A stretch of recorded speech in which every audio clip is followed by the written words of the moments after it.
മലപ്പുറം കാളികാവിൽ വന്യജീവി ആക്രമണത്തിൽ കൊല്ലപ്പെട്ട ടാപ്പിംഗ് തൊഴിലാളിയുടെ മൃതദേഹം കണ്ടെത്തിയിരിക്കുന്നു. റബ്ബർ തോട്ടത്തിൽ ടാപ്പിംഗിന് പോയ തൊഴിലാളിയാണ് കാണാതായത്. പോലീസിൽ തൊഴിലാളികൾ വിവരം അറിയിച്ചതിനെ തുടർന്നാണ് ഈ സ്ഥലത്ത് പരിശോധന നടത്തിയത്. ഇയാളെ ആക്രമിച്ചത് കടുവയാണ് എന്നാണ് പ്രാഥമികമായ നിഗമനമെന്ന് നിലമ്പൂർ സൗത്ത് DFO പറഞ്ഞു.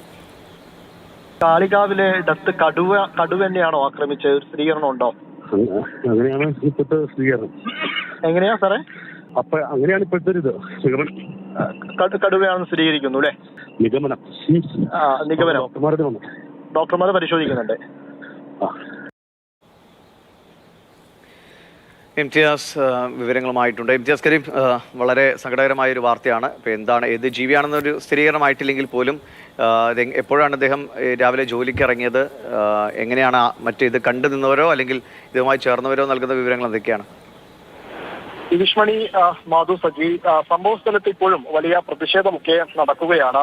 ഇന്ന് രാവിലെയാണ് ഈ കാളികാവ് സ്വദേശിയായിട്ടുള്ള ഗഫൂർ ടാപ്പിങ്ങിന് വേണ്ടിയിട്ട് ഈ അടക്കാക്കുണ്ടിലെ ഈ റബ്ബർ തോട്ടത്തിലേക്ക് പോയത്. ആ സമയത്താണ് ഇത്തരത്തിലൊരു വലിയ ആക്രമണം ഉണ്ടാവുന്നതും മരിക്കാനൊക്കെ ഉണ്ടായ സാഹചര്യം.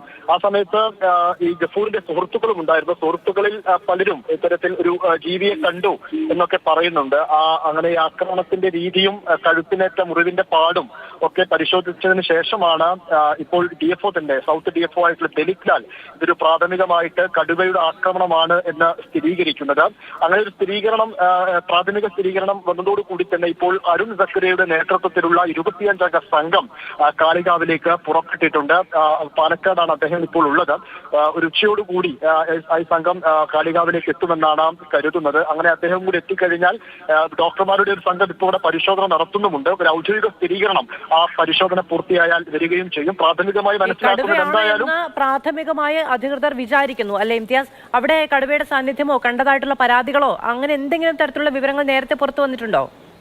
മധുസഭി, തീർച്ചയായിട്ടും നേരത്തെയും അവിടെ ഇത്തരത്തിൽ പുലിയുടെ, കടുവയുടെ, ആനയുടെ ഒക്കെ ശല്യം ഉണ്ട് എന്ന് നാട്ടുകാർ പലതവണ അവിടെ ആവർത്തിച്ചതാണ്. സൗത്ത് DFOയിലും ഒക്കെ ചെന്ന് പലതവണ പരാതി പറഞ്ഞതാണ്. പലപ്പോഴും അവിടെ ഈ രീതിയിൽ അവിടുത്തെ നമ്മൾ വളർത്തു മൃഗങ്ങളെയൊക്കെ ആക്രമിച്ച രീതിയിലുള്ള പല വാർത്തകളും മുൻപും വന്നിട്ടുണ്ട്. പക്ഷേ ആ രീതിയിൽ കടുവയാണ്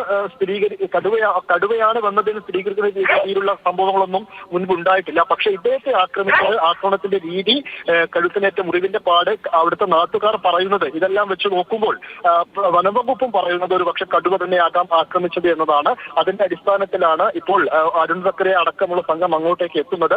അതുമാത്രമല്ല, സ്ഥലത്ത് ഇപ്പോൾ വലിയ പ്രതിഷേധം നടക്കുന്നുണ്ട്. ഇതിനൊരു തീരുമാനമുണ്ടാക്കാതെ, ഒരു കൃത്യമായ പരിഹാരം കാണാതെ മൃതദേഹം മോർച്ചറിയിലേക്കോ ആശുപത്രിയിലേക്കോ മാറ്റാൻ കഴിയില്ല, മാറ്റാൻ തയ്യാറല്ല എന്നാണ് നാട്ടുകാർ ഒന്നടങ്കം പറയുന്നത്. ആ രീതിയിലുള്ള പ്രതിഷേധവും അവിടെ നടക്കുന്നുണ്ട്.